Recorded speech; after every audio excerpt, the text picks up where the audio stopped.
BFM Business présente Edwige Chevrillon, la grande interview. Bonsoir à tous, bienvenue dans la grande interview. Ce soir, je reçois quelqu'un qu'on présente comme l'un des plus proches d'Emmanuel Macron. On dit qu'il a été un des architectes de ce remaniement depuis la mi-décembre. Jean-Marc Borrello, bonsoir.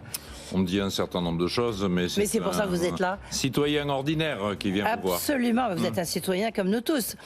Vous êtes accessoirement aussi président du directoire des SOS que vous avez créé il y a 40 ans, puisque vous fêtez vos 40 ans, la plus grande entreprise sociale d'Europe, qui fait quand même si vous parlez aux plus démunis, même si vous êtes un citoyen, le chiffre d'affaires de votre entreprise, c'est quand même plus d'1 milliard d'euros.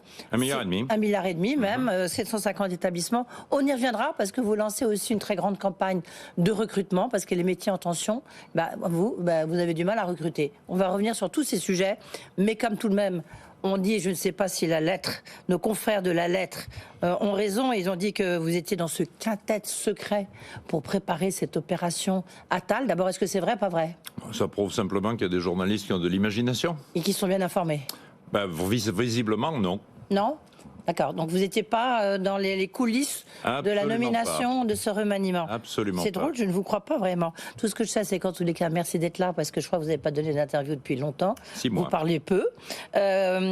Quel casting pour ce nouveau gouvernement? Qu'est-ce que vous attendez de Gabriel Attal?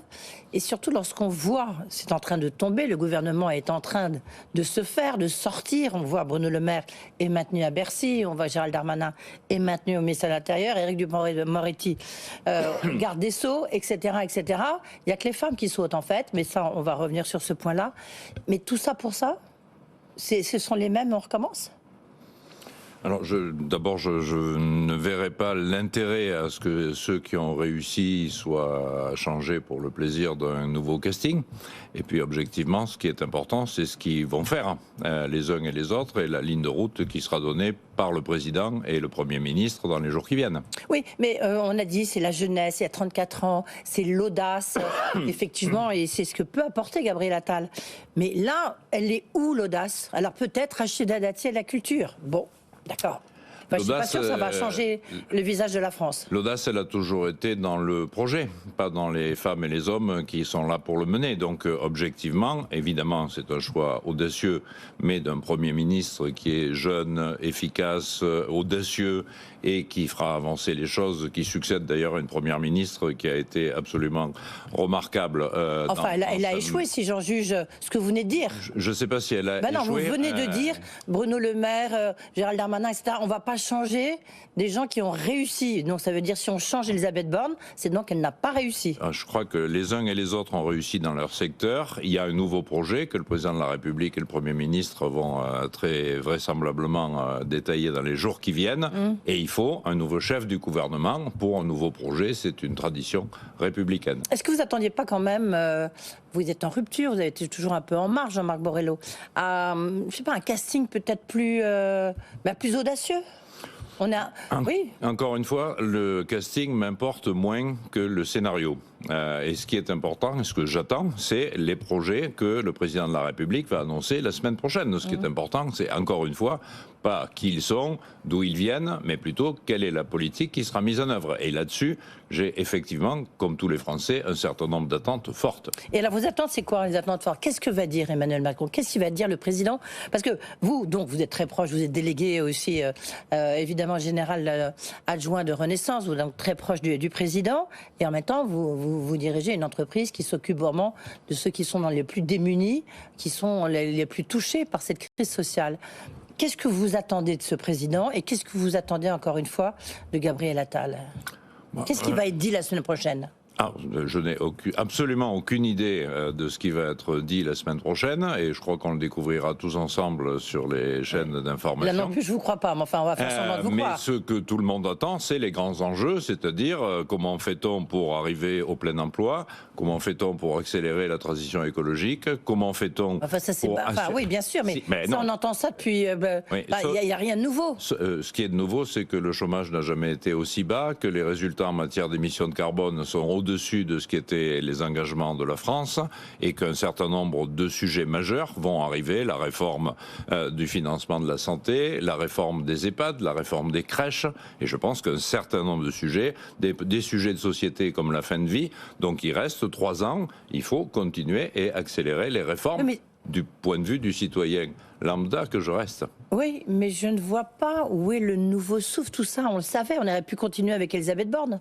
Tout ça, on le savait. Enfin, c'est la même chose qu'il y a avant les vacances. Mais on aurait pu continuer avec les premiers ministres. La tradition, c'est que les inflexions du gouvernement sur le démarrage de nouveaux projets se traduisent par un nouveau chef du gouvernement. Et encore une fois, je pense que le Premier ministre est parfaitement capable de mener cette évolution du projet. Le nouveau projet, parce que ce que vous me dites, c'est essentiel, hein, on est d'accord, la transition écologique, c'est le plus grand défi qu'on ait devant nous. Mais c'est pas un nouveau projet, vous voyez. Ou alors c'est la méthode, qu'est-ce qui va changer ? Mais je crois qu'à la fois, rien ne change sur le fond, c'est-à-dire les problèmes qui n'ont pas été réglés depuis un certain nombre d'années et sur lesquels on doit avancer. Encore une fois, on ne peut pas dire que rien n'a changé sur le monde du travail. Le niveau de chômage, les réformes qui ont été faites sur le droit du travail, mais il faut continuer, amplifier les réformes, sans doute faire face à des enjeux nouveaux, mais il faut que cette équipe puisse être à nouveau embarquée par un nouveau Premier ministre pour aller jusqu'au bout et réformer jusqu'à la dernière heure. Pourquoi c'est si dur d'être une femme dans la Macronie avec Emmanuel Macron ? Il n'est pas les femmes. Qu'est-ce qu'il nous reproche ? Qu'est-ce qu'il reproche à ses ministres ? Parce qu'on voit que tous les piliers masculins restent.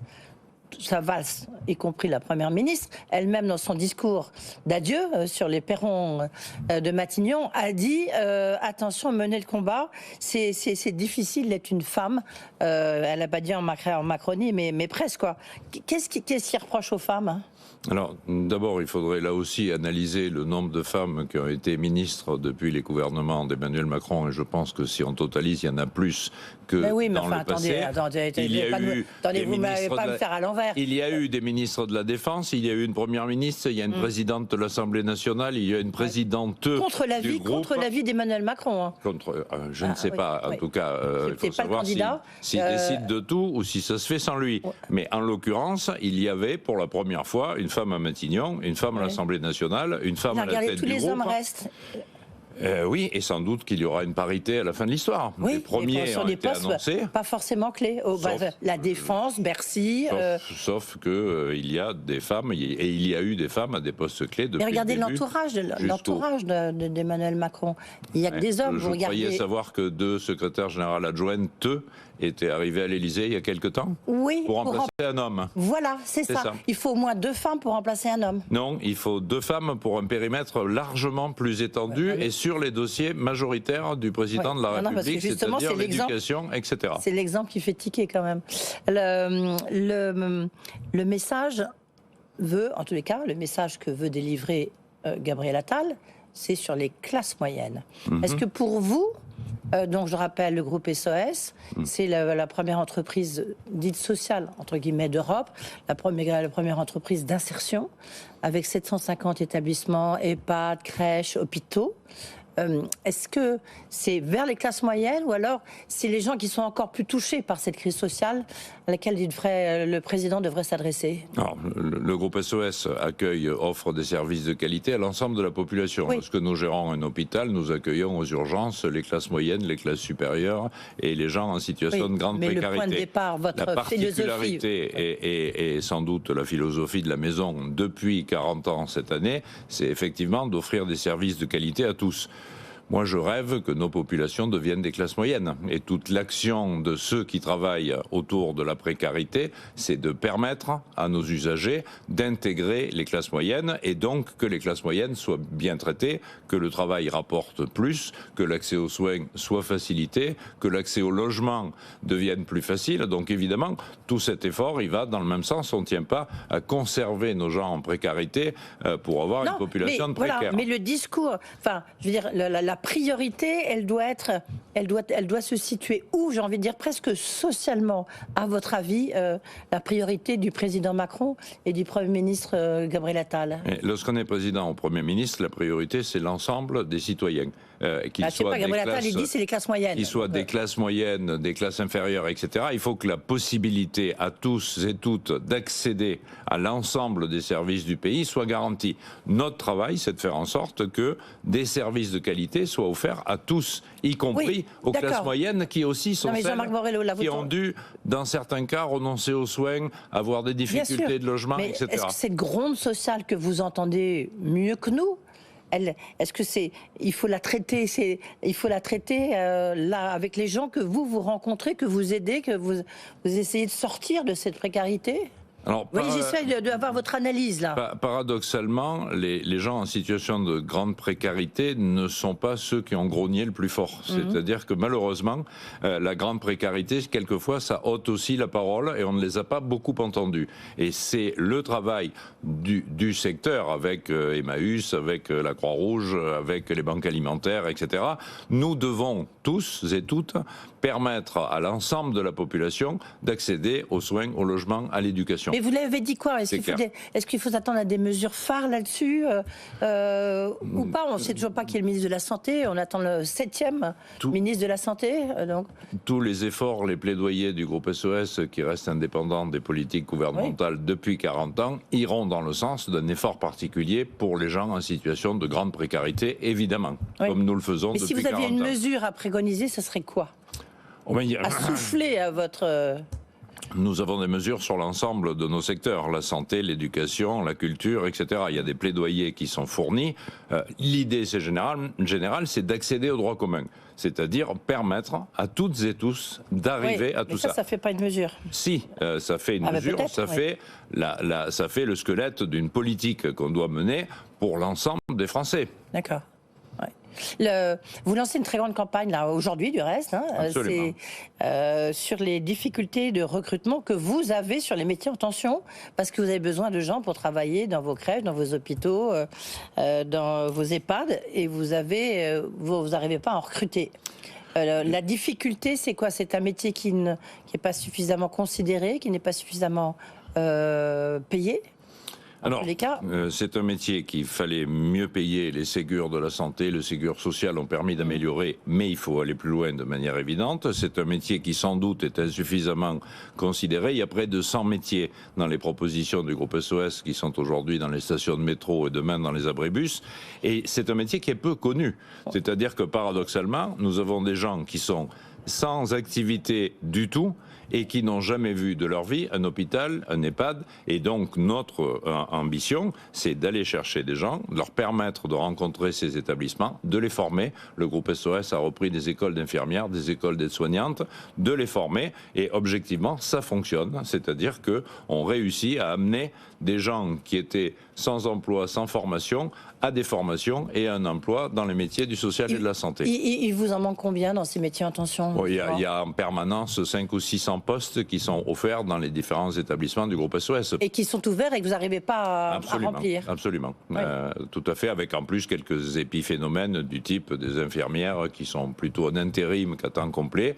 Il faut les former, il faut former plus de gens, améliorer leurs conditions de vie et leur expliquer qu'il s'agit d'une entreprise dans laquelle on prend des risques, dans laquelle on s'engage, dans laquelle on peut transformer le monde, et on transforme le monde en faisant et pas simplement en faisant des discours. À votre avis, oui, justement, si j'ai essayé tout à l'heure de vous soutirer une mesure, j'ai essayé de vous en soutirer une deuxième, Jean-Marc Borrello, sur les hôpitaux. Vous gérez les hôpitaux, combien d'hôpitaux déjà? Nous avons 14 hôpitaux aujourd'hui. On voit bien que l'hôpital public, c'est une catastrophe. On peut plus...